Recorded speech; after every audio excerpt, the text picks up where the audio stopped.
Welcome to Good Games Spawn Point, the show for younger gamers by gamers. I'm Hex. And I'm Bajo. And I am D.A.R.R.E.N. Hey, Darren, you're looking a bit shiny this week, all sparkly and Oh, I'm flattered you noticed, Bajo. I have indeed had a relaxing oil bath and my transistors have all been trimmed. You get hairy transistors, that's a bit weird. Well, my copper wiring does sometimes get a bit curly. Oh, you know what makes my copper wiring curly? A new Sonic game. What?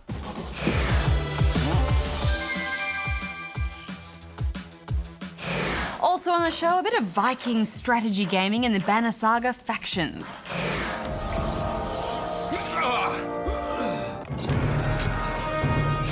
Okay, this week I think I need to implement a rule that there are no headbands or masks because it does chafe a little bit and I haven't got time to go make one, so... All right, everyone happy with that?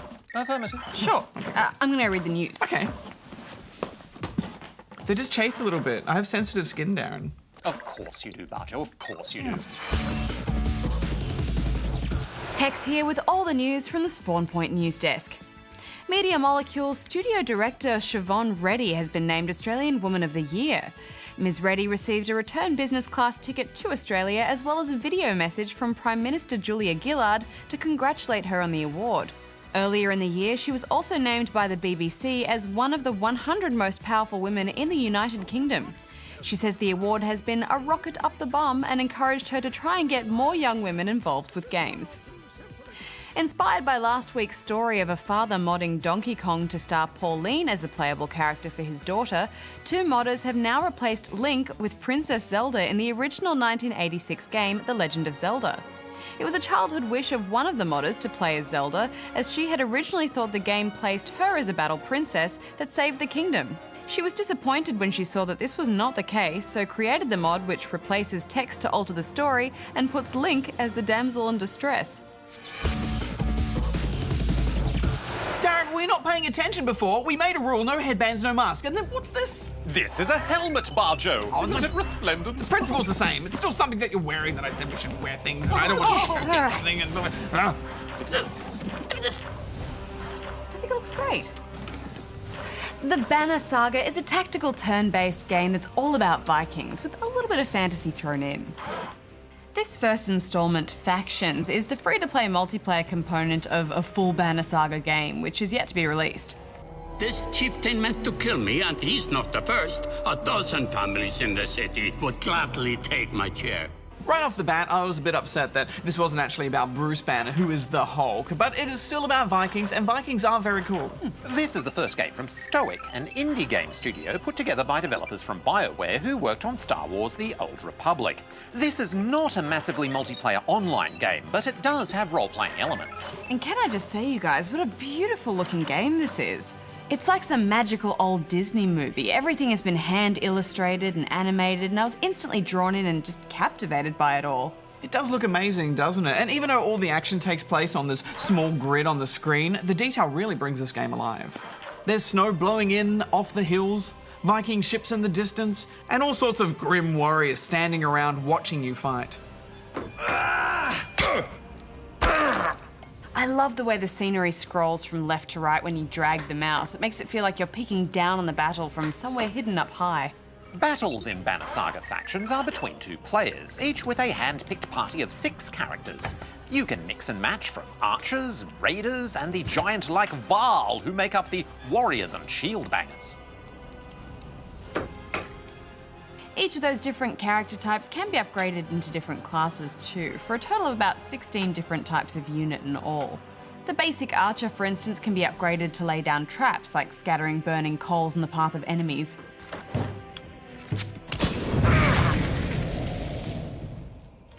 I like the Varl, those big beefy dudes with the horns coming out of their heads. They're the tanks of the game with abilities like being able to shield bash opponents away, or do huge 360-degree weapon strikes. Each unit can only attack or move within a certain range on their turn as well, so I found myself always yelling at the screen, come on guys, just step within the range of my arrows, Unit placement is crucial. It's a bit like chess, really, but it's actually quite a simple system overall, isn't it? Each character's health is equal to the damage they can deliver, so as your health drops, the less damage you do. But you also have to get past a character's armor rating as well. So you have two things to think about there. Yeah, and it becomes this kind of tactical dance about knowing when to go in for an attack, because as soon as you expose a character, they just get hammered. Some of the special abilities are so tempting to use early though, like the backbiter move where you dash through for a reverse sword strike. I was surprised at how many fights come down to just 2 units battling it out, which is awesome. The music in the game is by Austin Wintory, the Grammy-nominated musician who did the music in the PSN game, Journey. To be honest though, I didn't notice the music that much. It's all very low-key. It just adds to the icy, ancient, moody feel this game has. Yeah, and there's no voice acting during the battles as well. The sound is very sparse, but I actually found that helped me really focus in on that deep strategy. Because Factions is multiplayer only, you can only play a game if you can find someone else to play with, so sometimes it can be a bit of waiting around. This is likely to improve though if the game becomes more popular. Yeah, and you need to crank through those matches too, because winning or even losing a match earns you renown, which is kind of like the game's version of experience points. You need renown to promote your units and improve their skills, and I like that you can personalise the look of your characters a bit, but I do wish that there were more options to customise them, because they carry over from game to game, so you get quite attached to your hardened group of Viking warriors. Yes, I hope the full game has a lot of that in it, because I want my Barger Viking to intimidate all those who stand before him. This is a really fun multiplayer game, but it does make me crave more content with that single player experience they're working on. So I'm giving the multiplayer side of things here a 7.5 out of 10 rubber chickens. Well, even though the matches are quite long, some of them can go for about 30 minutes, I just kept coming back for more. I think if you've got the patience to just stick with it and unlock everything, the game just keeps getting better and better, so I'm giving it 8. Hey Darren, can I please try on your Viking helmet? Of course you can, Bud. Okay, thanks. Oh, it's very heavy. Oh, it's really heavy. Oh, very smart. You look fearless. Oh, thanks. Ah! Darren, where's your antenna? Oh, they retract into my head. Oh, I did not know that. Got a bit of a flat top there. Hey! It looks like you've had a bit of a crew cut. You know what that's perfect for? I can put my Oh, my Bajo, cat no. Negative, negative, cat back up negative. there. Let's go to the Ask Good Game desk, Hex. Oh, I'm sorry. Give I'm it all for me, sorry. Darren. I'm sorry, Darren. negative. Oh, that'll leave a ring. Oh, I didn't ask for this. One of the most recognisable figures in video game history thanks to his famous coloured overalls, wacky Italian accent, and let's not forget that marvellous moustache. Luigi, this is your extra life. Luigi, you first appeared on our screens as a simple palette swap of your popular brother Mario, and you were specifically created for the second player on the couch. But it wasn't long until we got to know you a little better in your second adventure, which showed off some of your more distinctive features, like your erratic and slippery running style. Unfortunately, you were one in 3 new characters to choose from, so your awkward skills were often overlooked for more advantageous abilities. But at least from then on, you were officially recognised as the younger, timid, and skittish plumber brother. And you earned your place on the illustrious Nintendo roster, regularly appearing in almost every multi-character escapade, from golf to go-karts, even dabbling in the art of gambling.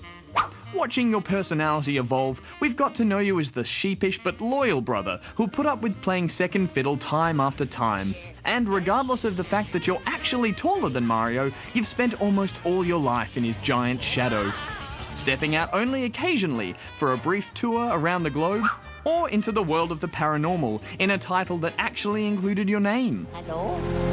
But let's be honest here, Luigi. These less than glamorous offshoot adventures have always revolved around your spotlight-hogging sibling somehow. It seems every time he wanders off, it's your job to find him. And so for years now, you've picked up the slack without even a hint of protest. While he rockets off to space, you got to visit Rome. When he takes a trip to the Sunshine Isle, you wind up in a creepy old house. It's not exactly fair, but you stick through it all because, hey, he's not heavy, he's your brother. Without you, Mario would never have wound up as the idolised and iconic hero that he is today. And let's not forget, it's the Mario brothers. You make up one half of the most dynamic duo in video game history. I mean, who knows? All that hard work might just pay off in what has officially been named the Year of Luigi, which plans to include some of your most independent adventures yet. Wow. So stick with it, Luigi, because wearing red was so 25 years ago. It's now your time to shine. Yay, Hooray for me! Thanks, Goose. You know, I've secretly always preferred Luigi. Hex! No, it's true. I mean, I know the rest of the world loves Mario, but I always felt that Luigi was just more interesting and not so caught up with chasing after silly princesses that need rescuing when really they should be able to look after themselves. Hex. Okay, I mean, I know, but I think, you know, the Spawnlings would probably agree with me as well, so... Hex. Oh, Hex! Look at all these emails we've got! Oh, there's so many, we've got to get started. Go! Okay, well, let's start with this one. It's from Marty in Dalby, Queensland. Did you know that Vikings didn't actually have horns on their helmets? I do, you know, I'm descended from Vikings. Are you really? What kind of Vikings? Space Vikings? A Danish Viking. Danish Vikings? Oh, I want a Danish. This is me pretending to be eating a Danish. That looks the same as you eating a cheese sandwich. Combine the two. Dear Gasp, my friend told me in early 2012 that LEGO Universe would come back, improved and stuff. Is this true? P.S. Bajo is awesome. Hex is cool. And what makes D.A.R.R.E.N a noob? Well, Marty, sorry to say, but as far as we know, that's completely untrue. LEGO Universe has been shut down for good, and there's been no announcement about any plans to bring it back. It looks like it's gone for completely good. But there is some good news because they have announced there is a completely new LEGO MMO in development, and I think that's what your friend might have been talking about. Not a whole lot has been announced about it, other than it's in development, though. Although, we have dug up a few tidbits. It seems like it's going to be called LEGO Minifigures, and we even found a couple of screenshots hidden away. According to a report, apparently it's due out early next year. No word on what consoles it'll be on, if any, but apparently it has a tablet version in the works, and also it's safe to assume that it will be on PC at least. Well, hopefully we see it at E3, and hopefully Aussies will actually be able to play this one properly. But anyway, let's move on to this one from Ties, who is in Fern Tree Gully in Victoria. It's cold in here. What does Euro Trucks mean? PPS, I love watching your and I like it. PPS, Hex is cool, Bajo is awesome, and D.A.R.R.E.N has plaster scoop hands.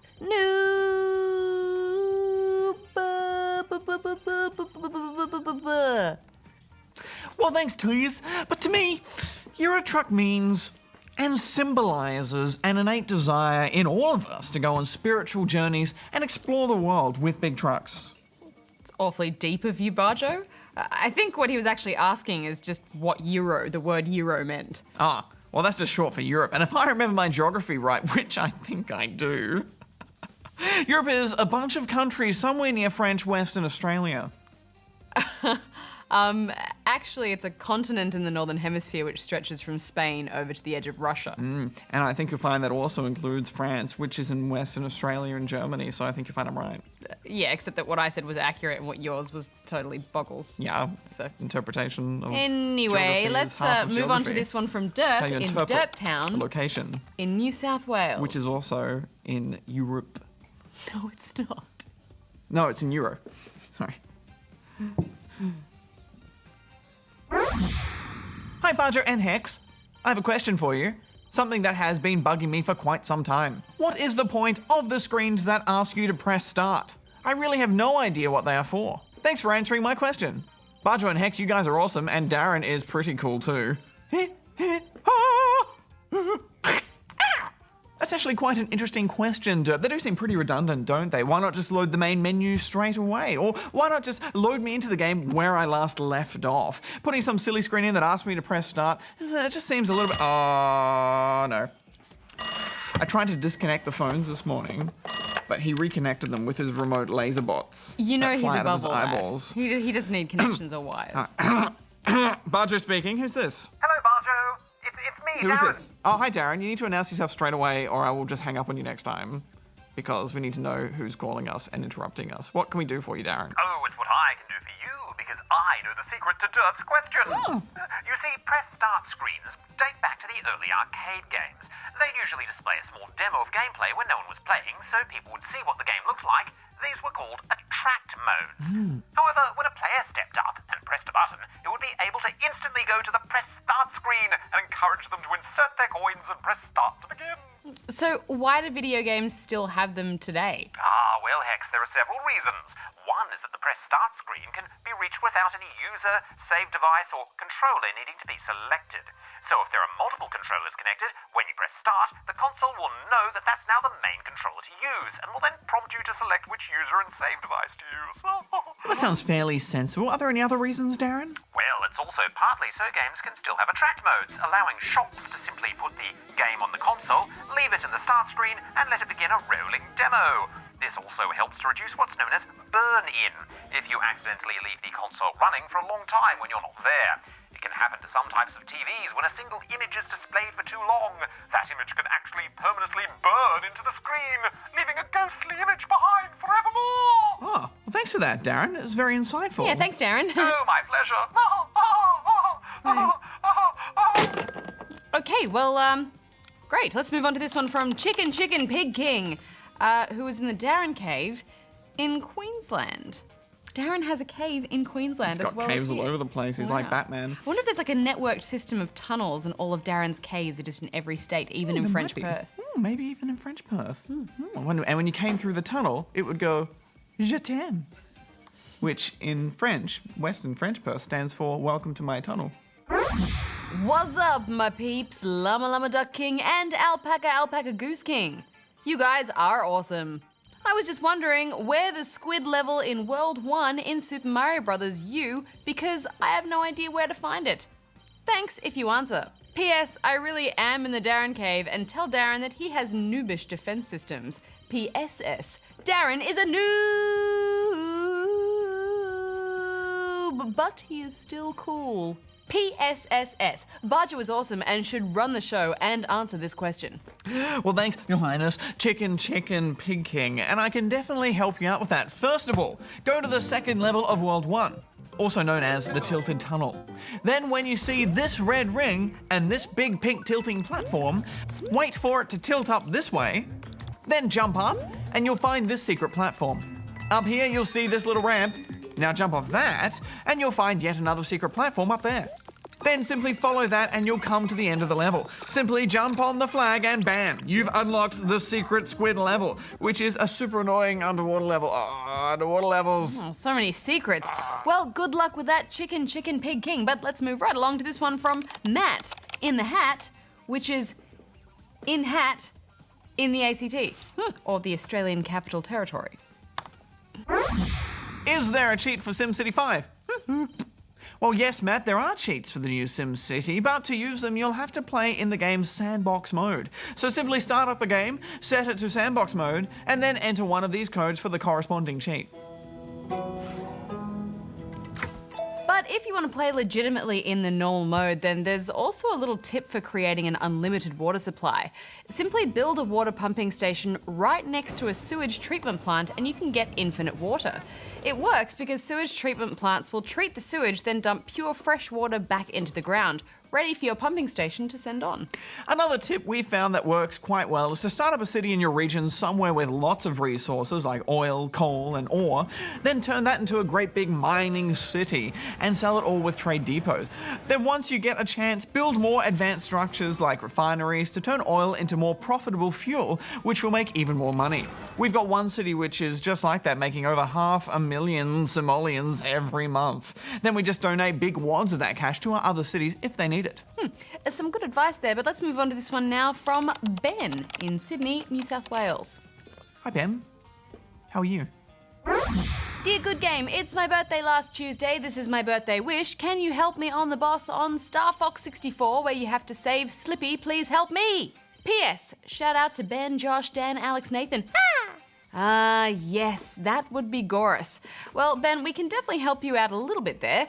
Firstly, just follow Peppy's advice and shoot his arms off as quickly as possible. And don't forget to do barrel rolls when he shoots at you, and use your jets to jump over his tail swipes. Then once all his arms are gone, just blast away at his chest as quickly as possible, and you'll take him down in no time.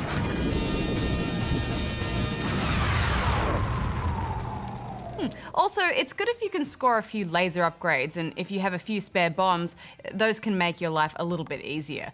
Good luck with it, Ben, and I think on that note, we're out of time for this week, but don't forget to keep on sending in those questions here. All right, shall we head back? We better head back, Hex. Oh, I will meet you there. What do you mean? I've got something to do. What have you got to do? Okay, Darren, since you broke the hat rule with your Viking helmet, I'm going to wear the Sonic hat, and Budge is going to be so upset that he's the only one without it. Sonic All-Star Racing Transformed was quite a good game. In fact, Sonic's had a pretty good run lately. So now let's check out Sonic Dash.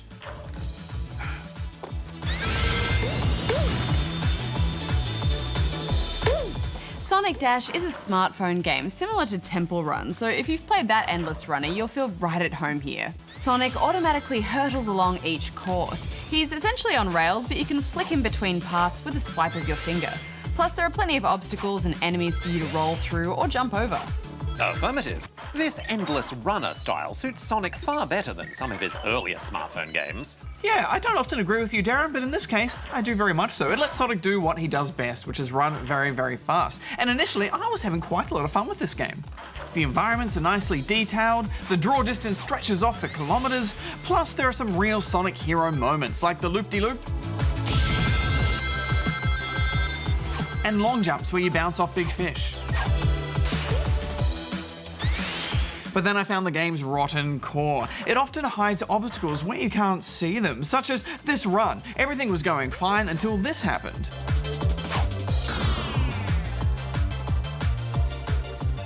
Hiding walls behind walls is just cheap. Yeah, they certainly do like to clump those obstacles together, don't they? And you can't help but feel a bit cheated.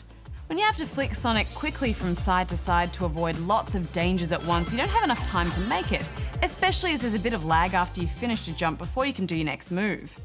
And speaking of jumps, they're really unforgiving when leaping over gaps. I mean, I'd often missed by what felt like centimetres. Well, Hex, there is help at hand in the form of continues, so you can keep running after a fall. Unfortunately, you need to buy these continues with special tokens, and the game very rarely supplies new tokens to you. Yes, at one stage I was playing the game for maybe even an hour or two before I got a single token. A good endless runner should have a nice steady flow to it, but these runs are constantly being stopped short. And I know Sonic is all about collecting gold rings, but I felt like this game was trying to collect all of my gold. It's just that every turn this game is hinting you to buy a head start with real cash or buy a continue, but you actually have to pay for the game before you can download it, so it's not a free-to-play game, and that just feels so unfair. Yeah, I mean, normally I'm not so bothered by microtransactions, but I agree, in this case it was just over the top. Every in-game hint is about spending money and being bribed to like their social media pages to get more in-game coins, and that's really cheeky. Progress just feels like a painful grind if you're not willing to fork over more money, which I wasn't. What are you giving it? Well, because of all that microtransaction stuff, it has left a bad taste in my mouth, and it's such a shame because there's actually a really good game in there trying to get out and be played, so I'm giving it 3 out of 10 rubber chickens. It's 3 from me as well. Guys, I don't think I can contain this energy. I think I've got to go really fast. Go for it, Bajo. Run some laps of the Den of Gaming, and I'll time you. Okay.